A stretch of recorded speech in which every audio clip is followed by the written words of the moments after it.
UK Prime Minister Boris Johnson is back under fire again this morning after another alleged party at Downing Street during the UK's first lockdown.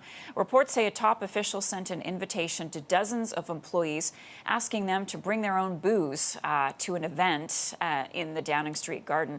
CTV's Danielle Hamamdjian is standing by in London with more for us. Oh, Danielle, another controversy for Prime Minister Boris Johnson, another party. What's the latest and how did this get out? Well, to answer your first question, the government and his advisors, Boris Johnson's advisors, can't really spin this one, claiming that it was an impromptu get-together at the end of a long working day at the height of the pandemic. This was a letter that was obtained by the British network here, ITV News. And this was an email that was written by Boris Johnson's principal private secretary, Martin Reynolds, a senior civil servant. And in this email, he says that we thought it would be nice to make the most out of the lovely weather and inviting 100 staffers at Downing Street to a bring your own booze garden party. So in the garden of number 10 Downing Street. So much to unpack here, but first things first, who is we? We thought it would be nice to get everybody together. Does that include the Prime Minister? Was the Prime Minister there? That question, well, that was put to the Prime Minister directly yesterday. He refuses to answer, but according to local reports here, many people say that he in fact was there along with his then fiancée. Just to give you a bit of context here, this was May 20, 2020.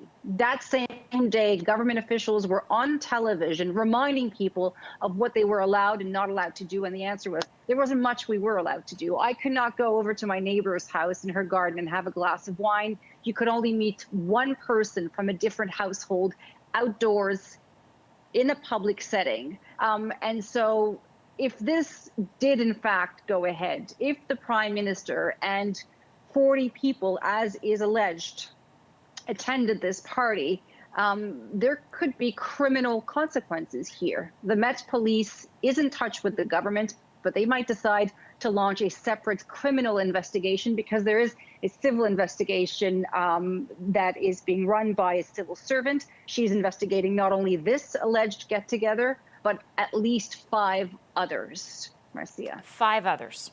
Okay, and when you started answering and you said they can't spin this one, I thought you were going to say they can't spin the bottle. But clearly they did. So That's a good one. I can't help it. I'm alone like you. You got to find humor where you can. So what about the British public? Is this going to resonate with them? Are people really going to pay attention and care about this, Danielle?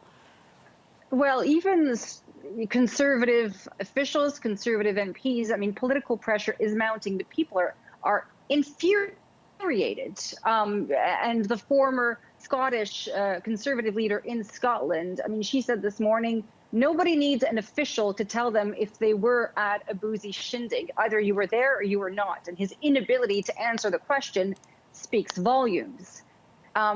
If it is the fact that he was there and it is proven that he was there, she said that is indefensible.